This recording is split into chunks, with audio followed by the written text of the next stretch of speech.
All right guys, welcome back. We're here today at the Freightliner Cascadia 2018, which I have here. We are going to be talking about the coolant reservoir tank and the coolant sensor, and also what may no longer be on this side of the truck, which is good. We're also going to talk a little bit about certain diagnosing when it comes to the coolant level sensor. So I want you guys to stay tuned. Let's get right into it.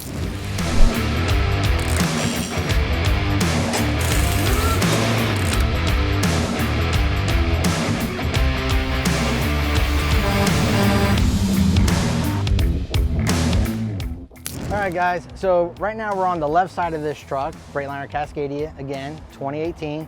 I want to talk about what has changed on this side. Like for instance, like I was telling you, is that the coolant reservoir tank has changed. So if you look at the design, it's somewhat the same, except for it's more round. And then the other thing is that the sensor is right below the cap now, instead of in the center. This sensor here works now, it's just a long rod, where the old one used to be where you just screw it into the side and it had a little float, so it could tell you that it's going to be empty or full. With this coolant tank, there's a difference on the sensor itself. On the newer style, it literally looks like a long rod, and where you plug into it, no more where the float has like a little hinge. So when the coolant drops, it'll go down to tell you when it's low.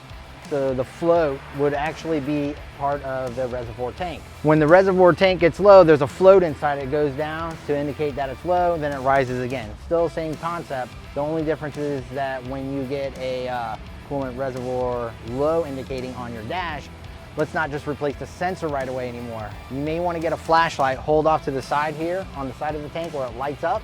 And if you notice that the float is down here, not up, then the problem is going to be with the tank. You would have to purchase the complete tank. The sensor used to be the cheapest thing to replace, now it just became one of the expensive.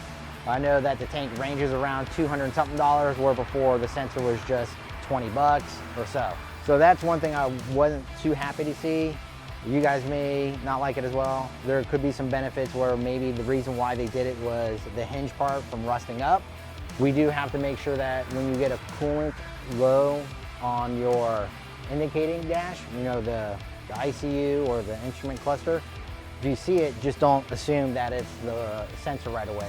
You're gonna have to spend a little bit more time and make sure the technician also looks at it with a flashlight to see if the float is all the way up and not all the way down. If it's all the way down and it's saying it's low, it's because the float now is probably most likely filled up with fluid and it's sunk to the bottom thinking that it's low when it's not. Now the other thing is, if you notice on this side of the truck, in the little bit older models like the 2017s and 16s, there used to be a computer right here, which was called the SAM chassis, and also a bank of fuses, which was right here as well, which would indicate for, you know, your CPC, your MCM, your ACM, you know, just little fuses here and a relay. And what they did was they removed it. It's no longer here. They have everything centralized into one area, which is good, and one computer. So that's where the positive side is, because before, water would just hit there, cause corrosion, certain things wouldn't work, truck will be driving, power goes out.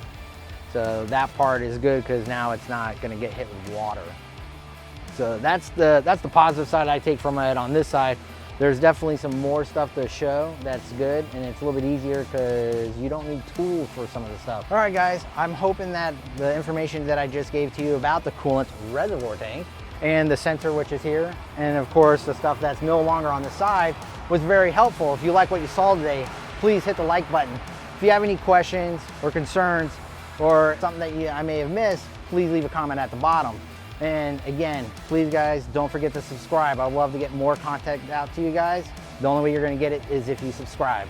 See you guys at the next video.